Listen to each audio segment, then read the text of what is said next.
AGG apa capa gemol kinu.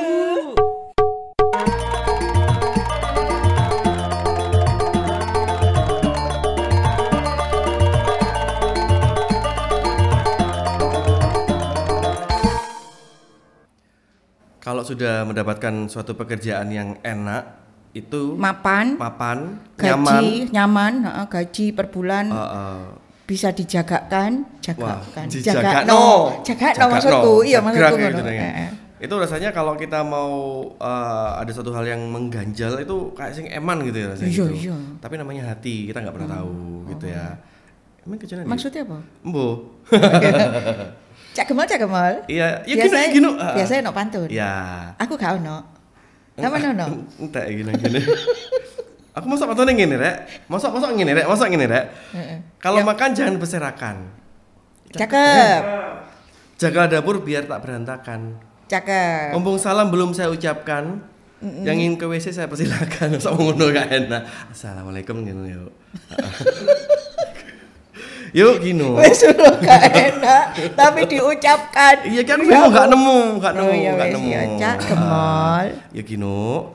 Kita belajar dari kehidupan. Terus, ya, maca Cak dewasa. Iya. Maca tuh ya mana? Yo, sesekali kita maca anak-anak. Oke. Karena kangen pada bapak. Bapak iki bahasa Inggrisnya apa? Daddy. You know how much I love you. Nah, hari ini ono Dayo. Iya. Jenenge Mas Dedi. Cocok iki. Mas Dedi Belladonna. Hey Dad. Hai San. Nyam. Gak cocok. Sama gini. Hey Dad. Hey grandmother. Kok lek gemerah banyak apa sih? Lapo sedingin mau tadi nanti. Mas Dedi sehat, Mas? Alhamdulillah sehat. Koncone Cak Gemol. Sebenarnya bukan teman. Kon rasa no. Tunggu dulu, apa jawabannya? Waktu SD saya sering tidur di rumahnya Mas Putra. Begitu juga sebaliknya. Jadi kita ini sepupu sebenarnya. Oh, Kak sama Mas Putra. Kalau sama Cak Gemol beda. Sepipi. Oh iya. Jadi iki dulure Mas Putra. Kebetulan dia usaha. Sing mau ikut duduk-dulurku. Duduk. Itu kayak gitu. Kayak krik karo ngomong-ngomong. Betul. Iya, jadi, Mas Ded. Mas Dedi iki. Dulu ya, Mas. Apa? Uripe baik-baik saja. Dulu sih setengah hidup setengah mati sebenarnya. Oh, karena apa, Mas? Kita kasih backsound yang ini habis ini Milo. Karena apa ya? Yang namanya kehidupan lah, seperti itu. Bisa dijabarkan sendiri nanti. Oh iya, oke. Backsound horor. Horor. Jenengan asli Jember apa mana? Saya asli Jember. Oh. Terus? Astagfirullah sampe niku nggak takon mandang mari nongol aku ngenteni pisan. Aku bingung. Jadi Mas Dedi itu kan punya usaha susu gitu ya. Iya. Saya nggak tanya yang tadi loh ya, yang serius nih. Susunya itu susu sapi kan ya? Iya. Sapinya sendiri ya? Sapi sendiri. Itu kan. Iya apa Mas? Jadi saya produksi susu dari bahan susu sapi ya. Sapinya ya milik peternak orang. Oh, yang ada di daerah? Di Jember. Jember juga. Jadi nggak cuma satu peternak. Contohnya di Mangli itu ada beberapa peternak diambil. Di Ajung ada beberapa diambil. Jadi nanti dikumpulkan, dikolektif sama namanya loper istilahnya. Setelah terkumpul ya. Jadi setelah terkumpul susu itu, misalkan hari ini saya pesen 100 liter terkumpul, ya langsung diantar ke rumah. Terus produksi dah di. Dan itu selalu langsung ada. Saya produksi. Enggak selalu ada. Jadi ya kalau saat ini susah ini, susah habis sekarang. Susah sapinya apa susunya? Susunya. Kalau sapinya ada. Sapinya ada. Tapi tidak bersusu.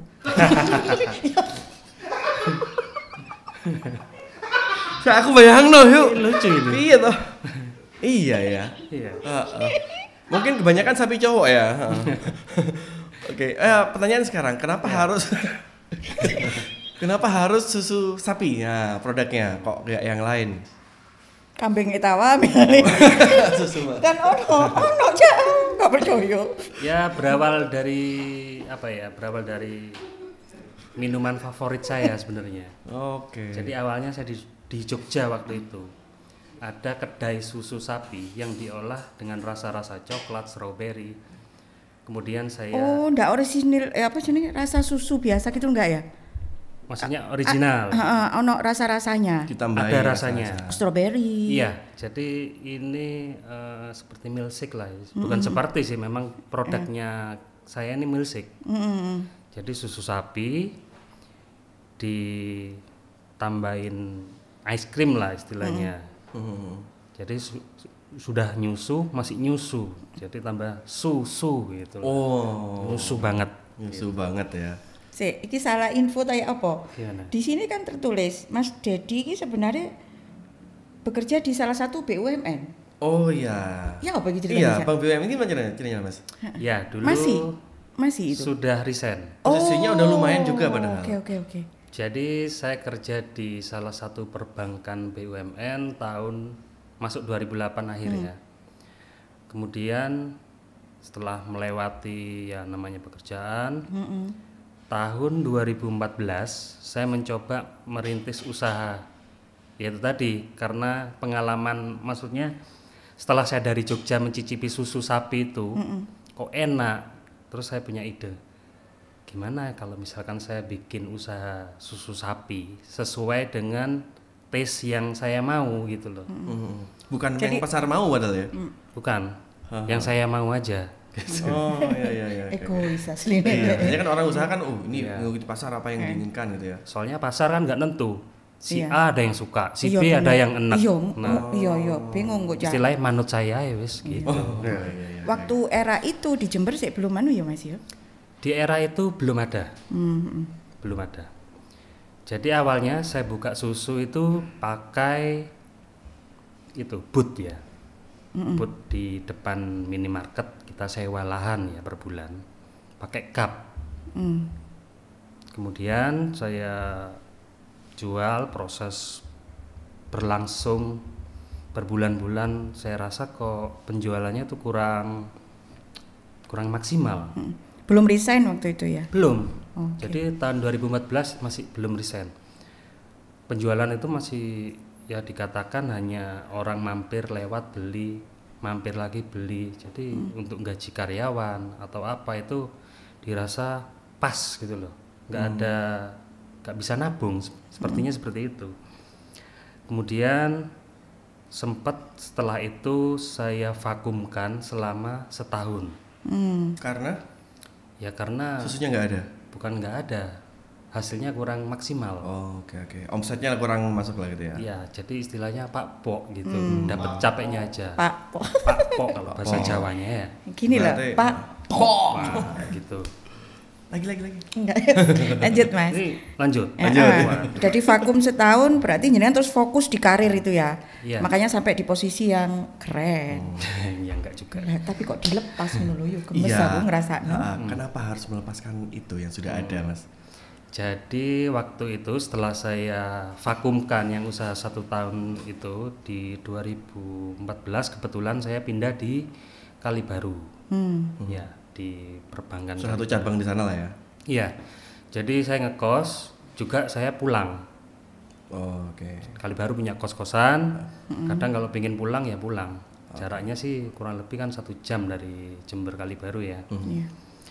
Kemudian saya punya ide lagi. Waktu itu di perbankan saya ada event yang dikhususkan buat UMKM dan pegawai juga diberi kesempatan untuk membuka usaha, bebas mau usaha apa. Saya punya ide lah. Nemu idenya di mana? Gumitir? Pada saat pulang. Oh, siapa tahu. muter-muter gitu ya. Bisa jadi. Jadi wangsit ya. Jadi waktu dikasih kesempatan, kebetulan kan saya sudah punya basic ya. Usaha sudah, maksudnya bisnisnya sudah jelas, saya punya basic tentang susu itu tadi. Tinggal kemasannya. Kalau dulu pakai cup, kalau sekarang mikir saya, gimana ya kalau saya botoli gitu. Kalau di botol kan bisa dibawa-bawa. Ya udah saya kasih botol. Awalnya dijual di pasar UMKM itu, kemudian ya laris habis. Berapa banyak tadi? Awalnya saya coba membawa 75 botol awal mula. Kok habis? Kemudian di ketagihan terus ya. Di rumah ada sisa botol. Oh. Ya. Satu pak botol isi 100. Saya waktu itu produksi 75, sisa 25. Kemudian yang sisa 25 itu saya bikin susu, saya posting. Dari situ teman-teman kepingin nyoba jualkan. Coba saya beli. Nah, dari situlah berkembang, akhirnya yang pesen banyak gitu. Alhamdulillah. Oke. Sampai saat ini penjualan terbanyak sampai berapa botol, Mas? Terbaik dalam sih dalam satu hari gitu. Sebelum Covid yang pasti ya. Berapa banyak itu? Rata-rata sehari itu kalau dulu 500 sampai 600 botol. Wow. Satu botol harganya? Waktu itu harga jual 10.000. Wih, lumayan ya. Oke.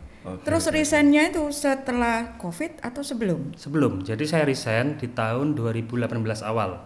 Karena sudah menghadapi permintaan pasar yang wow itu, atau pertimbangan apa, Mas? Sing moro-moro kok mutusi, wah aku resign padahal gaji wis sak mono gedene. Ya kebetulan istri juga resign ya. Oh. Jadi resignnya istri itu karena juga banyaknya pesanan juga. Jadi waktu itu dua-duanya kerja. Saya pulang malam, istri pulang sore. Jadi ketika ada orderan kan bingung kapan bikinnya. Otomatis istri bikin apa itu? Bikin susunya. Oh, susu. Okay. Kemudian bikin susunya malam, istri bikin malam. Saya pulang dari Kalibaru, maghrib nyampe Jember, saya langsung kerja juga bikin susu sampai jam 10 malam. Besok paginya saya berangkat lagi. Pesanan waktu itu yang paling banyak Banyuwangi, jadi saya bawa berkarung-karung naik motor. Jadi di tengah jalan saya juga memikirkan kalau mau usaha ya fokus salah satu, nggak bisa harus kamu kerja di perbankan ya kamu harus tinggalkan usaha ini, atau tinggalkan yang di perbankan, kamu tingkatkan fokus yang usaha susu ini. Berarti usaha susu lebih menarik, iya. lebih enjoy mungkin ya Mas iya. saat melakukannya. Namanya juga bisnis susu. Oh, enak. Enak ya. Bisnis susu. Itu tahun berapa resignnya? Tahun 2018 Januari. Sebelum pandemi. Itu sudah survive ya lumayan ketika sudah resign, kemudian berjalan lah bisnis susu ini, itu udah lumayan sebenarnya. Tapi ketika sudah kena pandemi, nah gimana nih survive-nya? Setelah pandemi kita ya gimana ya, kita istilahnya restart awal, kita cari reseller baru. Karena setelah pandemi itu kita kehilangan banyak reseller ya. Jadi sebelum pandemi kita bisa produksi rata-rata per bulan itu 12.000 botol. Setelah pandemi itu sangat terjun bebas. Kurang lebih 1.000 sampai 2.000 botol. Jauh kan? Ya kita mengulang lagi sekarang. Oke. Sampai sekarang ya masih? Sampai sekarang. Oke, tapi lumayan juga nih. Ini kalau ini yuk. Jadi kalau kita lihat nih dari Mas Dedi ini kan juga akhirnya bisnis keluarga juga akhirnya. Bisnis keluarga juga membantu dan sebagainya. Dan hasil dari usaha ini lumayan loh, sampai sang kakak sampai bisa haji juga ini. Alhamdulillah. Dari susu ya juga salah satunya ya. Ya salah satunya dari susu. Susu membawa berkah. Judul feature. Susu membawa berkah itu. Produk susu. Ya. Iya. Ting mana? Ting. Boleh minum ini ya? Oh, boleh. Dingin ini soalnya. kopi tidak rasa susu. Murni ya. Oke. Wah, ini sebenarnya menarik sekali ya ketika orang berusaha. Ya, tiap orang mempunyai visi beda-beda kan ya. Ada yang merasakan ini ada side job, ini main job gitu, boleh. Tapi mungkin Mas Dedi merasakan nggak bisa nih harus salah satu lah. Karena memang namanya usaha harus difokuskan salah satu. Iya, harus itu. fokus. Oke. Yuk gantian dong. Saiki poinnya ndek survive. Sekalian nutup Mas. Ya. Strategi Mas Dedi singkat aja tapi ya. Untuk bisa tetap survive di usaha ini, wis kadung ngecul yang itu ya, yang gaji tetap. Itu apa? kebetulan saya kan basicnya di perbankan. Oh iya, Ya, wis saya nemu punya ilmune ya. ilmu. Jadi kalau namanya di perusahaan kan ada marketing. Nah, marketing itu kan ujung tombak. Saya juga ingin terapkan seperti itu. Saya harus punya banyak reseller. Gimana caranya reseller itu dapat untung banyak? Saya sedikit enggak apa-apa sebenarnya. Kalau resellernya untungnya banyak kan tetap seneng dia. Saya untung dikit enggak apa-apa. Tapi ya gimana caranya? Saya harus bisa menjual dengan kuantiti yang banyak. Intinya seperti itu. Oke, membahagiakan orang lain otomatis bahagia karepe dhewe. Wah, semangat. Ngono enggak sih? Iya, ngono sih. Iya. Oke. Mas Eman yo kudune ono ndek kene produke. Iya, aman kalau Iya. ini buat Mas Putra. Enggak produk susu iku lho maksudku. Oh iya, warna susu. Susu apa namanya, Mas? Double Milky. Double Milky. itu apa? Double nama saya Dedi Belladonna disingkat. Nah, Weh, Dedi Belladonna. Donna iki sapa, Mas? Ini akan jelaskan. Jadi Belladonna itu nama salah seorang apa namanya atlet ini bridge internasional. Kebetulan bapaknya ini adalah atlet bridge Jember. Gitu. Wow. penggemar beratnya bapak saya itu namanya Belladonna. Ada namanya Darmiati. Oh iya ya. Itu apa? Iya, Nama- kok awes. Oke, Mas. Matur nuwun. Matur nuwun. Mas Sama-sama. Dedi Semoga sangat bisa menginspirasi. heeh. Oh, tapi ojo nemen-nemen menginspirasi. Kok resign kabeh arek. Ternyata bisnis ini ya online lumayan driver gitu ya. Jangan Mas ya. Oke, matur nuwun Mas. Sehat selalu, makin Sehat selalu. sukses. Oke. Nah,